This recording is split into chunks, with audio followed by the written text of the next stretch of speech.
ጸር መግለጽ አልፈልግም። በጤና ስጥልን ተመልካቾቻችን የምትከታተሉት የኢቢኤስ ስፖርት ፕሮግራማችን ነው። ኢቢኤስ ስፖርት ዛሬ ደግሞ ለየት ባለ መልኩ ሄኒከን ኢትዮጵያ ከዚህ በፊት ማካሌሌን ማምጣቱ ይታወሳል። እኛም ስቱዲዮአችን ድረስ በመጋበዝ ከሱ ጋር የተወሰነ ቆይታ አድርገን ነበር። በዛሬ ቆይታችን ደግሞ የዓለም ሕዝብ እንዲሁም ደግሞ በኢትዮጵያ እግር ኳስ ይወደዳል ከዛ በላይ ከመወደድም በላይ የሆነው ሮናልዲኖ ጉቾን እዚህ ድረስ አምጥቶላችኋል ሄኒከን ኢትዮጵያ። እኛም ከነሱ ጋር በጋራ መሆን ሮናልዲኖን የተወሰኑ ጥያቄዎች ልንጠይቅ እሱ ያለበት እኛ ስቱዲዮ ላይ እዚህ ተገኝተናል ማለት ነው። First of all, I would like to say thank you and welcome to Ethiopia. Thank you very much. Pleasure. Yeah, okay.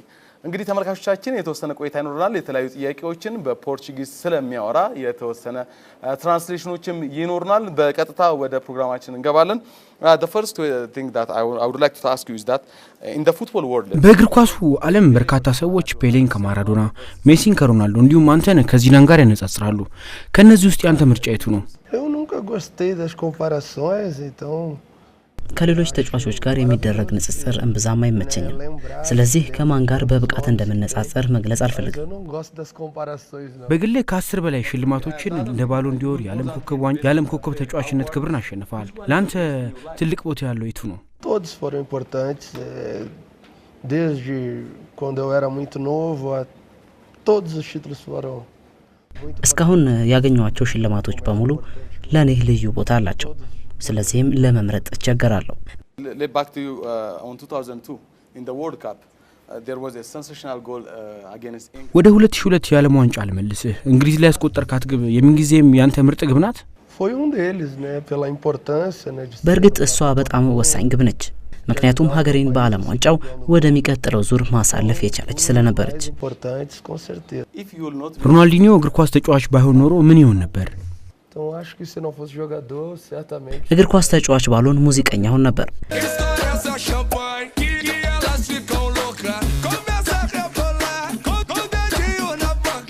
in your career you got a lot of trophies just like the 2002 World በርካታ ዋንጫዎችን አንስተሃል። ከነዚህ መሃል የ2002 የዓለም ዋንጫ፣ የ2006 ቻምፒየንስ ሊግ እና በ2013 የኮፓ ሊበርታዲስ ዋንጫ ይጠቀሳሉ።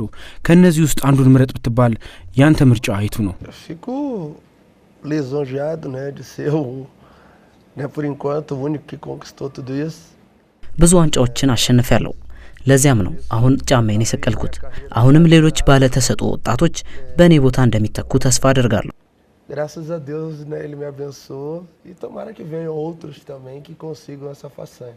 Yeah, during your career you play for different teams ለበርካታ ክለቦችና ለብሔራዊ ቡድን ተጫውተዋል። በእነዚህ ጊዜያት ውስጥ የየትኞቹ ደጋፊዎች ላንተ ትልቅ ቦታ አላቸው?